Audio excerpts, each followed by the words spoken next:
ஆகவே 3 முறை நான் இறந்திருக்கிறேன். தலைப்பு பிரபல தொலைக்காட்சி தொகுப்பாளர் மரணம், கதறி அழுதது குடும்பம் என்றெல்லாம் தான் தலைப்பு.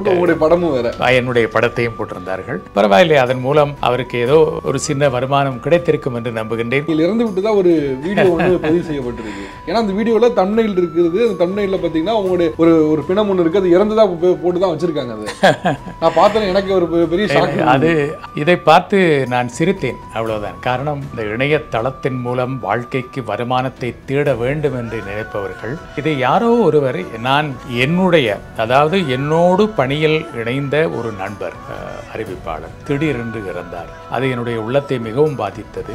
அதை நான் மிகவும் கவலை கொண்டு ஒரு பதிவினை இட்டேன். அந்த பதிவினை ஆதாரமாக வைத்து அதை முழுமையாக நீங்கள் கேட்டு பார்த்திருந்தால் தெரியும். இறுதியிலே இவர் இவ்வளவு மக்கள் மத்தியில் புகழ்பெற்ற இவர் தன்னுடைய நண்பருடைய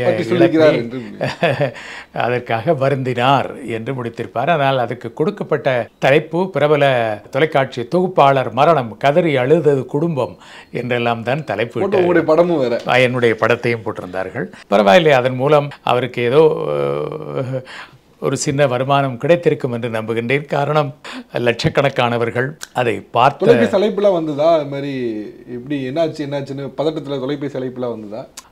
இல்லை, அப்படி ஒரு சம்பவம் நிகழ்ந்தது.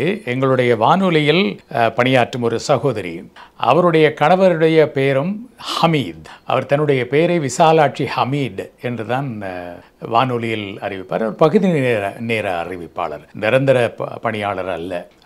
அவருடைய கணவர் தென்னிந்தியாவை சார்ந்தவர். தென்னிந்தியாவுக்கு வந்த இடத்தில் அவர் இறந்து விட்டார். அவை அந்த மரண அறிவித்தல் வானொலியில் ஒலிபரப்பானது. விசாலாட்சியின் அன்பு கணவர் அப்துல் ஹமீத் தென்னிந்தியாவில் காலமானார். நான் அடிக்கடி தென்னிந்தியா வந்து செல்பவன். ஆகவே என்னுடைய மனைவிக்கே தொலைபேசி அழைப்பு, வருத்தம் தெரிவிக்கும் செய்திகள் தொலைபேசி வழியாக என்னுடைய மனைவியை அழைத்து, என்னுடைய மனைவியின் பேர் விசாலாட்சி அல்ல. அப்படி ஒரு சம்பவம். ஆகவே 3 முறை நான் இறந்திருக்கிறேன். இப்போ உங்களுக்கு தெரிஞ்சிருக்கும், உங்களுடைய மனைவிக்கு யார் அழுவார்கள், யார் எதை செய்வார்கள், அது பெரிய பாக்கியம், மிக அபூர்வமாக கிடைக்கும் வாய்ப்பு. நாம் இறந்து விட்டோம் என்ற ஒரு வதந்தியை நம்பி எத்தனை பேர் உண்மையாக வருத்தப்படுகின்றார்கள் என்பதை நாம் கண்முன்னே பார்ப்பது.